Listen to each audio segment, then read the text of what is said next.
Where to start? I've restarted this video a couple of times now because there doesn't feel like there is one good spot to start. It doesn't feel like I'm including everything or I'm including too much. COVID's obviously been hard for everyone. The pandemic's been hard for everybody. For us, it's been very difficult without actually catching COVID, which is a bizarre thing. Mum's been fighting cancer for 22 years.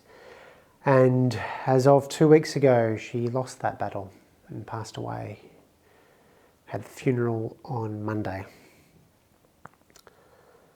COVID was hard, the pandemic has been hard because we had to protect her. It's, it's not something that anyone ever asks, it's just, this is what we're doing. It's a no-brainer. You protect the people who need it.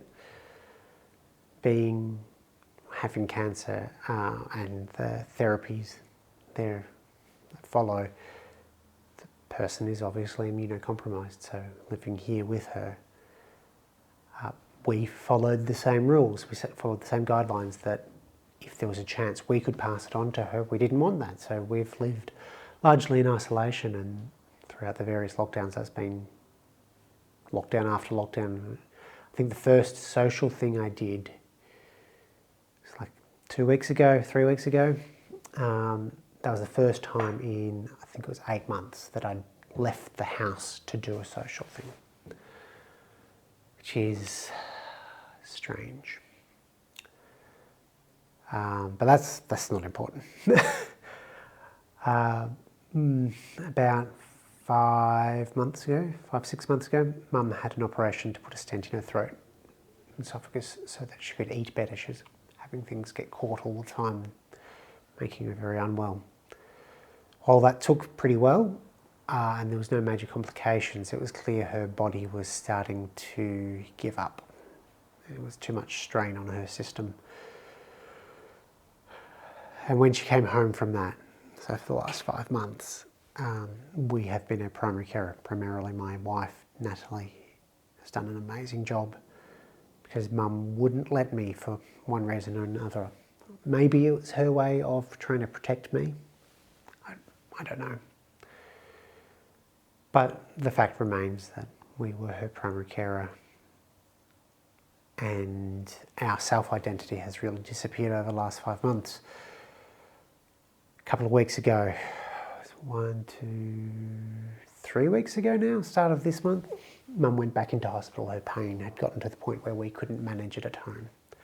Her oncologist suggested she go into hospital for pain management because here she was up to hourly morphine tablets, so I think she got 7 or 8 in a day. And it was not a good state to be in.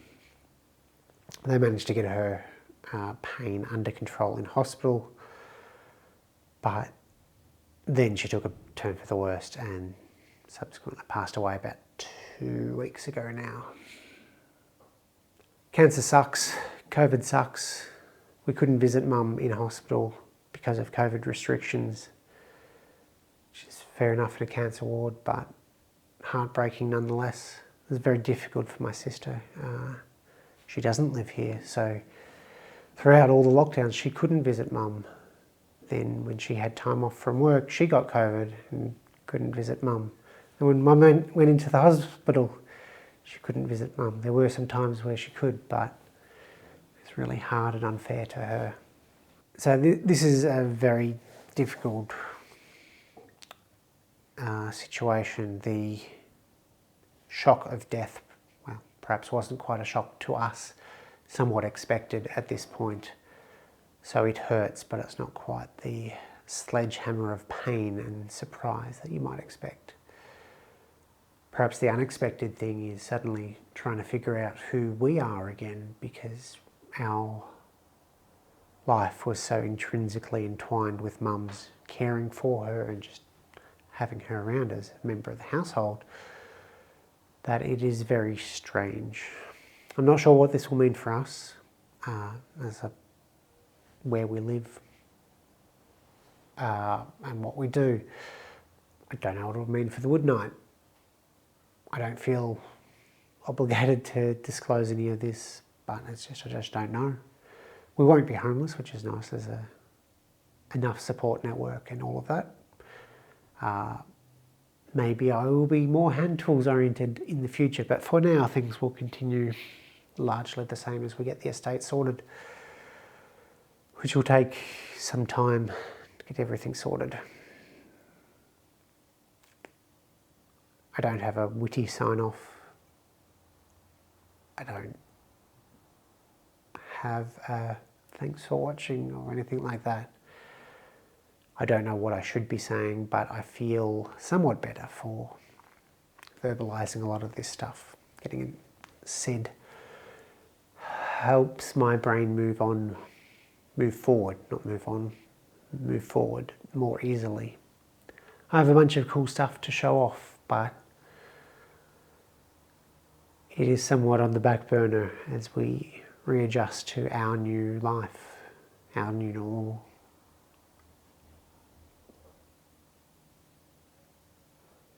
So, hopefully one day I'll get that video on flocking done.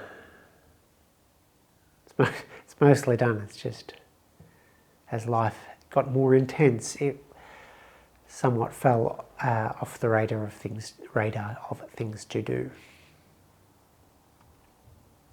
I'm sure what will happen, as always does with my brain, is that I will just click and suddenly I'll need to be in the workshop every day and I'll work myself to the bone and get out a flurry of videos because that's what I know, that's what I can do, and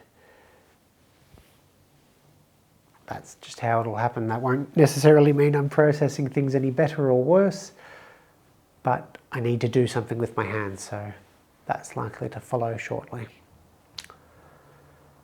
Anyway, that's what's been happening with me. That's where things are at.